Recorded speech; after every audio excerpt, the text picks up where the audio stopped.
Elias Porter bought a flooded junkyard for $5,000. The developer who sold it laughed while his 7-year-old son stood beside him. 3 months later, he opened a sealed vault that made the auction room go silent. The fortune inside was not luck. It was the result of a man who had spent 20 years learning to look at what others walked past. Stay with this story, because what he found will change how you see overlooked things. The morning always began the same way. Elias Porter woke at 5:30 without an alarm, moved through the house in a particular order, and started the coffee before the sun cleared the ridge behind Cartmill Road. The kitchen was narrow and warm, and the refrigerator hummed against the wall with a rhythm he had stopped noticing 15 years ago. He made oatmeal on the stove, stirred it with a wooden spoon worn soft at the edge, and then he walked down the hallway and gave 3 quiet knocks on the door at the end. The knocks were never louder than necessary. Isaac was 7, and 7-year-old boys who wake before dawn don't need shouting. They need a steady sound that tells them the day has started and someone reliable is already moving through it. Isaac answered the door the same way every morning. A small groan, the shuffle of feet on bare carpet, and then the door would open to reveal tangled hair and serious eyes that had not yet decided whether the morning was a threat or a promise. Elias did not ask how he slept. He simply handed the boy a bowl and watched him eat while the coffee finished brewing. These were the minutes when the house felt most like something he was protecting rather than something he owned. The garage behind the house held more tools than cars. There were socket sets arranged by size in drawers that slid on metal tracks, torque wrenches calibrated to specifications most people had never needed, and diagnostic equipment that predated the computer age but still read voltage drops with a precision that modern scanners could not match. Elias had grown up in his father's salvage yard on the eastern edge of Millfield, and he had learned to read frame stress and chassis geometry before he could legally drive. He knew how to listen to an engine the way a doctor listens to a heartbeat, and he understood that rust was not death, but a disguise that patient hands could remove. His wife had left 2 years earlier. She did not write letters, and she did not send money, and the silence from her direction had become its own kind of fact that sat on the kitchen table between the bills. The truck needed a transmission service he could not afford to outsource. The mortgage on Cartmill Road was current, but only because he had learned to stretch a paycheck the way he stretched a gasket, applying pressure evenly until the seal held. He was not poor in the way that showed. He was poor in the way that meant every decision carried weight, and a mistake with $5,000 would not be an inconvenience, it would be a collapse. On the 3rd Wednesday of March, Elias drove to the county clerk's office to file a permit renewal for his small repair operation, and he saw a flyer taped to the bulletin board near the water cooler. It advertised the estate liquidation of the Heiress Junkyard, 12 acres of industrial land on the north side of Millfield, auction scheduled for the following afternoon at Vane Prestige Auctions. The listing described the property as waterlogged, compromised, suitable for salvage rights only. Elias read it twice. He did not smile. He folded the flyer, placed it in his jacket pocket, and finished his paperwork with the particular kind of attention a man gives to a task when his mind has already moved on to something else. The auction room at Vane Prestige Auctions was designed to make certain people feel comfortable and everyone else feel out of place. The floors were polished concrete, sealed to a mirror shine, and the lighting was the warm amber of expensive hotel lobbies. And the chairs, arranged in rows for the afternoon session, were the sort of padded folding chairs that cost more per unit than most people spent on a work week of lunches. Elias sat in the 3rd row with Isaac beside him, wearing the same scuffed work jacket he wore to the shop, carrying grease under his fingernails that no amount of scrubbing had ever fully removed. The boy pressed against his arm and studied the room with the particular curiosity of a child who has learned that his father's silences usually mean something important is about to happen. Claire Vance moved through the space the way she always did, unhurried and precisely dressed, with the confidence of someone who had never once been told no by a room full of strangers. She was 34 years old, the CEO of Vance Development Holdings, and she had built her reputation on recognizing value in distressed properties and converting them into developments that sold for 10 times her acquisition cost. She did not sit in the rows. She stood near the podium, consulting a tablet that displayed projected returns and environmental assessment summaries. And she noted the weathered men in work clothes with the same efficiency she noted the lighting fixtures. She was not cruel. She was simply certain. And certainty in the presence of struggle has a sound of its own. The Harrow Junkyard was Lot 17. The auctioneer described 12 acres of rusted hulks, standing water, collapsed fencing, and environmental liability that the estate would not indemnify. He mentioned the flood damage from the previous spring, the cost of clearing, and the scrap value of the metal that remained above the waterline. The room was full of contractors and salvage operators, men who had spent decades reading properties the way Elias read engines, and none of them raised a hand when the opening bid was called. They saw liability, they saw drainage problems and rust, and the administrative headache of a waterlogged industrial site. They saw what was visible, and what was visible was not enough. Elias saw something else. He noticed that the water pooled rather than drained, which meant the land had been graded with a specific purpose. He saw that the central workshop sat on a concrete pad that rose 6 inches above the flood line, and he saw that the corrugated steel walls were intact rather than compromised. Most importantly, he saw through the grime on the workshop windows the shapes of tarps covering objects that had not been moved in decades. Isaac leaned against his shoulder and whispered a question about why someone had left cars in a building that looked like a lake. Elias did not answer. He simply placed his hand on the boy's knee and kept his eyes on the auctioneer. The bidding started at $8,000, dropped to $5,000 when no one responded, and stalled completely. The auctioneer scanned the room with the patient expression of a man who had watched valuable properties die from indifference. Elias waited, because he understood that the value of a thing is sometimes determined less by what it is than by what the room believes it to be, and the room believed this property was a mistake. When the auctioneer called for a final time, Elias raised his hand. He held it steady through 2 small increments, and he landed the lot at $5,000. Claire Vance watched him from the edge of the room, noting his flannel shirt and his truck visible through the glass doors, and she did not look at him long. She had already moved on to the next lot. Elias signed the receipt at a side table while Claire watched from the edge of the room. She did not speak to him. She spoke to her assistant, loud enough to carry across the polished concrete, with a volume calibrated to ensure that the man in the work jacket would hear every syllable. She said that $5,000 for a swimming pool with rust was the kind of decision that explained itself, and she said it with a smirk she did not bother to hide. The room laughed. It was not the laughter of malice, but of relief, the sound of people who have just watched someone else make a mistake that confirms their own wisdom. Isaac pressed closer to his father's leg. He did not look at Claire Vance. He looked at the floor, and his small fingers tightened around the fabric of Elias's jacket.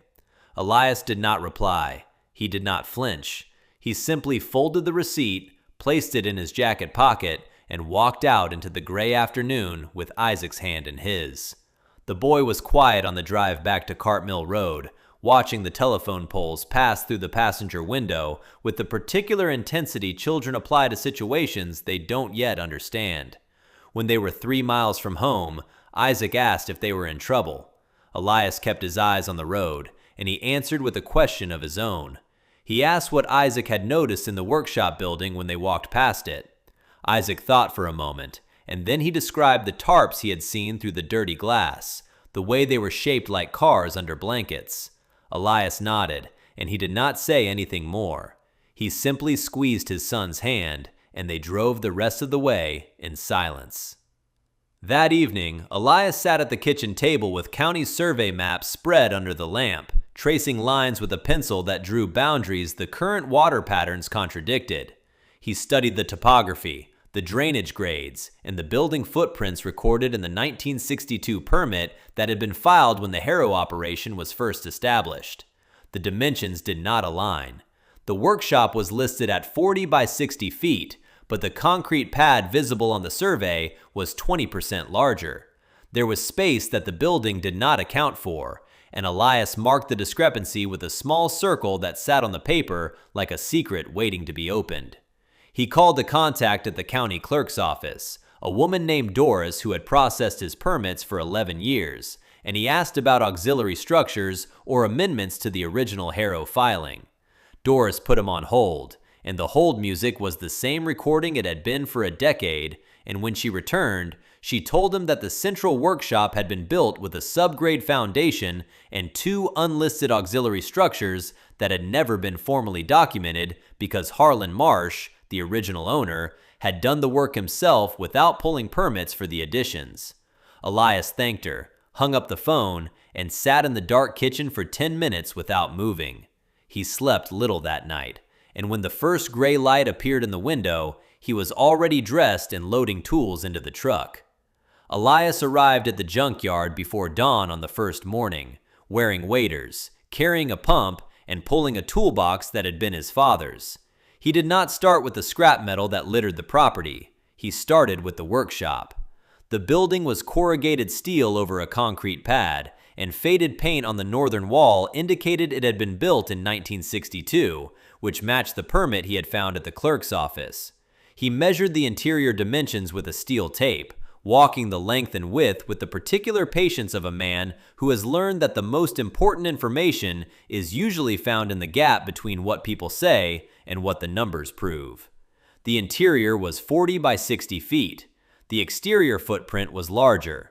The math did not match, and Elias stood in the center of the concrete floor and listened to the hollow sound a steel rod makes when it strikes a surface that is not solid all the way through. He marked the floor with chalk, tapping in a grid pattern that mapped the acoustic response of the concrete, and by noon, he had identified a rectangular section in the eastern corner that sounded different from the rest. It was not a dramatic difference. It was the kind of difference that a trained ear recognizes and an untrained ear ignores. The same way a mechanic can hear a bearing failing inside an engine that sounds fine to everyone else. He spent the rest of the day clearing debris and mud from the eastern wall, working with a shovel and a pry bar, and by evening, he had exposed a section of concrete that did not match the pour date of the main pad. It was darker, harder, and it ended at a seam that ran vertically into the wall. On the third day, he rented a small excavator and spent 8 hours clearing the accumulated earth and rust from the eastern foundation. Isaac sat in the truck cab after school, doing homework under the dome light and watching his father work with the focused attention of a boy who understands that this isn't a normal afternoon. Elias operated the machine with the same precision he applied to diagnostic work, removing material in thin layers rather than forceful scoops, and by late afternoon, he had uncovered a steel door set flush into the concrete at ground level. The door was rusted but intact, and it had no external handle, and it opened inward rather than outward, which meant whoever built it had intended for the contents to be protected from the outside rather than accessed from it. On the fifth day, Elias fabricated a pull rig from chains, a come-along, and a steel frame he welded in his shop the night before. He attached the rig to the door frame, and he spent 4 hours applying steady pressure while Isaac watched from a safe distance with his arms wrapped around his own chest. The door resisted for 3 hours and 45 minutes, and then it opened with a sound like something being torn out of deep sleep. A rectangle of darkness appeared below the concrete, and stairs descended into a space that had not seen daylight in decades. The air that rose from the opening was dry. It was not musty, not damp, not the smell of flooded earth or decayed metal. It was dry, and it carried the faint scent of old motor oil and preserved rubber, the particular smell of a space that had been sealed against time. Elias stood at the threshold for exactly 15 seconds, and he said nothing. Then he walked back to the truck and sat in the driver's seat in silence for 10 minutes. Isaac asked what was down there. Elias looked at his son, and he said, "I think someone built a place to keep things safe." The next morning, Elias descended the stairs with a flashlight in one hand and a camera in the other. There were 12 concrete steps, and the walls were lined with tar paper and aluminum sheeting that had oxidized to a dull gray but had not failed. The fluorescent fixtures hanging from the conduit overhead were dead, their tubes dark and silent, and the chamber below was 40 feet by 60 feet with a low ceiling that required a tall man to duck slightly at the center. The space was larger than the workshop above it, and it had been built with the same concrete walls and floor that had protected it from the flood that had swallowed the surface. 8 automobiles sat in 2 rough rows, every one of them covered with canvas tarps tied with rope and coated with the dust of decades. Elias pulled the first tarp slowly. He moved the way a man opens something he's fairly certain is valuable but can't afford to be wrong about. And underneath, he found a 1967 Shelby GT 500. The paint was faded but intact, and the chrome was dulled by dust but not eaten by rust, and the tires were flat but the sidewalls had not cracked. He pulled the second tarp, and he found a 1957 Chevrolet Bel Air convertible in the same condition, preserved in the dry air as if it had been parked yesterday rather than half a century ago. He worked through all 8 cars in just under 40 minutes, and each one was a variation of the same revelation. There was a 1969 Dodge Charger RT, a 1970 Plymouth Hemi Cuda, a 1963 Corvette split window, a 1971 Ferrari 365 GTB4 Daytona, a 1965 Jaguar E-Type Roadster, a 1970 Boss 302 Mustang, and the Shelby. Each vehicle sat on rubber pads, fluids drained, batteries removed, covered in the manner of someone who had intended to return.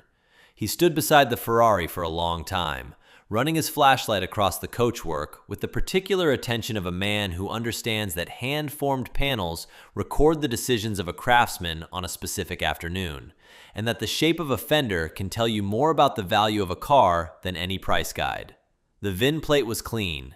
The frame rails showed no stress. The vehicles had been prepared for storage by someone who understood that dry air and stable temperature mattered more than polish, and the result was a collection that had survived 40 years in better condition than most cars that had been sitting in climate-controlled garages above ground.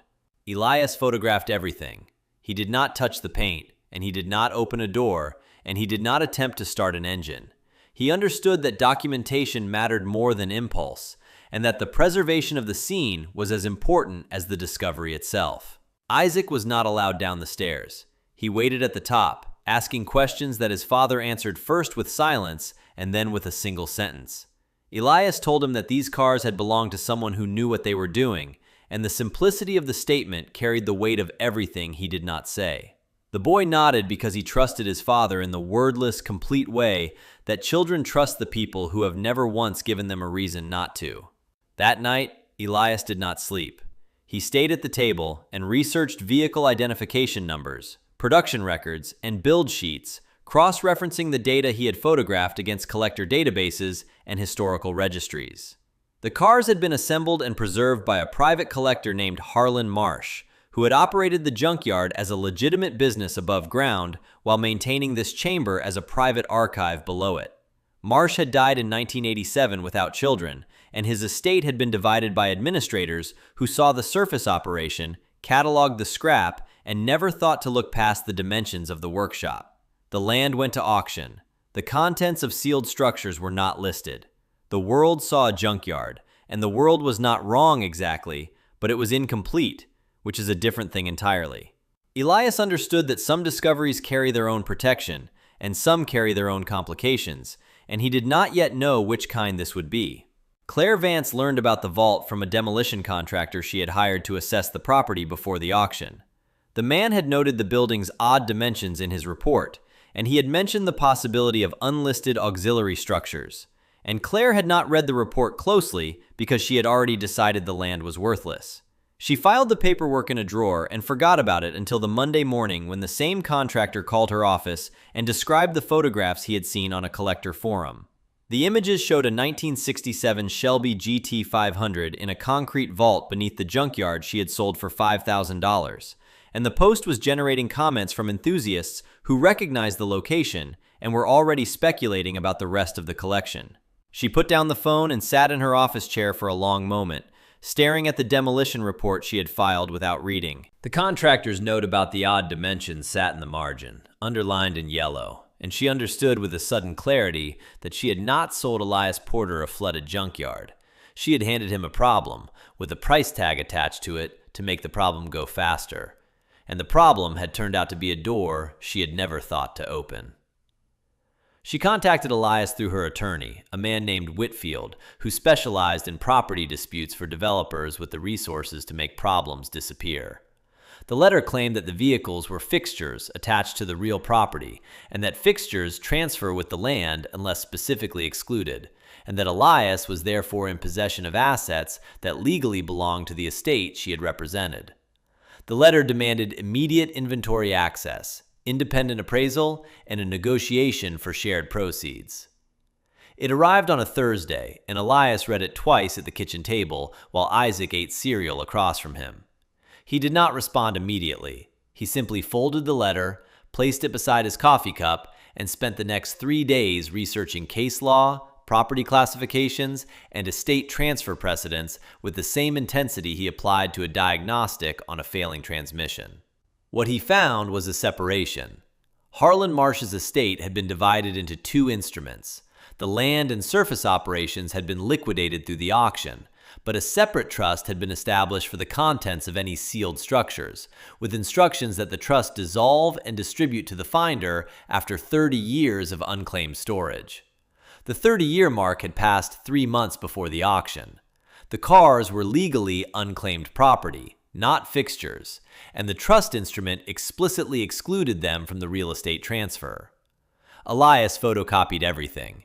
He organized the documents in a folder, and he prepared a response that did not argue or apologize, but simply stated the facts with the quiet precision of a man who has already done the work and is no longer worried about the outcome. Claire escalated. She filed an injunction claiming that Elias had tampered with the property, altered the structures, and concealed assets that should have been disclosed to the estate. She demanded an independent inspection, and the court granted it. And 2 weeks later, a team of engineers and automotive assessors arrived at the junkyard with cameras and measuring equipment. They confirmed what Elias had already documented. The vault had been sealed before the sale, and the cars were not listed in any auction inventory. And the dehumidification system dated to 1971, which proved the space had been built for preservation rather than operation. The seal was intact. The concrete was original. The vehicles had not been moved or tampered with. The report was 50 pages long, and every page supported Elias's position. Claire attended the hearing. She sat 3 seats from Elias in a tailored suit that cost more than the property she had sold him, and she listened while her attorney argued that the spirit of the auction had included everything on the land. Elias did not hire a lawyer. He represented himself, and he spoke for 11 minutes, and he referenced the trust instrument, the inspection report, and the county building records with the calm confidence of a man who has learned that the truth doesn't need volume to be heard. The judge ruled in Elias's favor. The cars were his. Claire's company was ordered to pay his legal fees, which were modest because he had done most of the work himself. She did not speak to him afterward. She simply stood, straightened her jacket, and left through a side door with the particular composure of someone who has just paid a very high price for a very small mistake. Elias walked out into the afternoon and sat on the courthouse steps for 11 minutes before his phone rang. The call was from a collector in California who had heard about the Shelby, and the man did not ask about price in the first conversation. He asked about condition, documentation, and provenance, and Elias answered each question with the particular satisfaction of a man who has spent decades learning how to assess what others overlook, and is now discovering that the skill has value beyond the workshop. Elias sold 6 of the 8 cars through a private consignment specialist in New York, who understood that the value of the collection was enhanced by discretion rather than publicity. The sales were quiet, and there were no press releases, and the transactions moved through escrow with the particular efficiency that comes when both parties understand exactly what is being exchanged. He kept the Shelby because it was the first car he uncovered, and he kept the Corvette because Isaac had stood at the top of the stairs on the day of the discovery and described the split rear window as the coolest thing he had ever seen. Elias did not explain why he was keeping it. He simply had the car transported to a climate-controlled storage facility in Hartford, and he paid the annual fee without checking the balance in his account. He paid off every debt on Cartmill Road. He bought the house outright, which meant that the mortgage that had hung over the kitchen table for 10 years was replaced by a deed that sat in a safe deposit box and gathered no interest. He established a college fund for Isaac and a small trust for the boy's future, and he did both of these things without telling his son, because he understood that some forms of security are more useful when they're invisible. He did not move. He did not buy a new truck. The garage behind the house on Cartmill Road still held more tools than cars, and his hands still carried grease under the fingernails that no amount of scrubbing had ever fully removed. The junkyard he redeveloped slowly. He cleared the water, graded the land, and built a proper workshop on the foundation of the old one, using the concrete pad that had started everything as the floor of a new space where he planned to restore the 2 cars he had kept. He worked on it during the evenings and weekends, and Isaac helped when he was old enough to hold a wrench. And the project moved at the pace of a man who was not in a hurry because he had already learned that the most important work takes the time it takes. Claire Vance was transferred to a different region 6 months after the hearing, and her company wrote off the loss without mentioning it in any public statement. The story appeared once in a regional business publication, framed as a curiosity about an overlooked property, and the article did not mention Elias by name. The last afternoon of the story, Isaac was 8.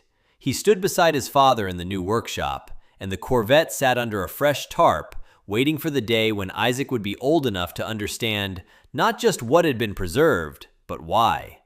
Elias placed a hand on his son's shoulder, and he did not say anything about fortune or justice. He simply pointed to the frame rails visible beneath the front fender, and he said, "Look at how clean they are, Isaac. Someone built this to last." The boy nodded, and he leaned closer, and the 2 of them stood in the particular kind of silence that forms when a father is teaching his son how to see what everyone else has already stopped looking for. The workshop door clicked shut behind them. Elias Porter did not prove anyone wrong. He simply finished what someone else started and taught his son how to see past the surface of things. Some stories don't end. They only wait for the next person willing to look. Stay with this story, because what comes next starts where no one is looking.